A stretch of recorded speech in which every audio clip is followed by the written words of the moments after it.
भूमीत करू, मशात भूमीत करू. मारुतीच्या देवळाच्या समोर तिकडं करू. तिकडे करू. हा, नाही जागा सापडली ना नाही जागा सापडली तर हो. मग म्हशीच्या गोठ्यात करू. काय अहो, म्हशीच्या गोठ्यात कसं बसणार एवढं मोठं सामान आमचं? हे, एवढं मोठं सामान आणतात कशाला? मग आमच्या महत्वाचं सामान आणा. काय हे कमी आणा.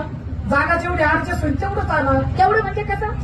म्हशीच्या गोठ्यात काय म्हणालो? काय म्हणाला? आमची यात्रा श्रावण महिन्यामध्ये बघ, श्रावण महिन्यात बोल. पावसाळ्यामध्ये पावसाळ्यात देवीची यात्रा असते देवीची महिन्याची. यात्रा असते. हो, मग त्याच्यासाठी काय तुम्ही आमच्या गावात आले. आलो. आमच्या गावात आल्यानंतर तुम्ही कार्यक्रम लावला. लावला. कार्यक्रम जर चालू झाला चालू झाला. आणि अचानक जर पाऊस चालू झाला चालू झाला. मग काय करायचं? बरोबर. खेड्यापाड्यावरचे तर लोक काही येणार नाही, येणार नाही. आहे का नाही?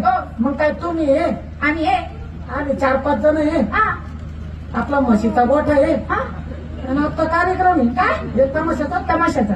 तसे लय मोठे मनाची माणसं आहे. हो का? आणि मग भरपूर आता बाई मनात आलं ना 5 मिनिटात उरकून घेऊ. काय? एक लावणी झाली तरी पैसे वसूल. असं आहे का? तेवढी आमची एवढी श्रीमंती तर तुमच्या कार्यक्रमाची लिस्ट कशी आहे? किती वाजता सुरू करावं किती वाजता बंद करावं? हे बघा पाहुणं, आम्ही 10 वाजता चालू करणार हो. आणि 12 वाजता मोडणार. म्हणजे त्यांचं शासनाच्या नियमानुसार म्हणतात ते म्हणतात. 8ला चालू करणार आणि 12 वाजता बंद हा, करणार. असं हळूहळू त्यांना येणार सगळं ते. म्हणजे शासनाचा नियम आहे होय. 8 वाजता चालू करतात 12 वाजता बंद करायचं. बंद करायचं. नाही नाही नाही.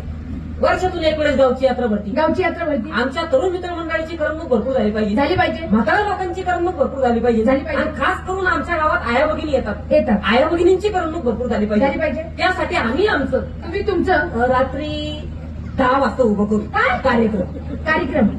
आणि मोडणार कधी? काही नाही. नळाला पाणी सुटलं का कार्यक्रम बंद करून टाकू. आणि जर नळाला पाणी सुटलं नाही तर कार्यक्रम चालूच राहील ना. काय बोलता पाहुणं? नळाला पाणी कसं आहे बाई? पहाटे 4 वाजता आमच्या गावात नळ येतात.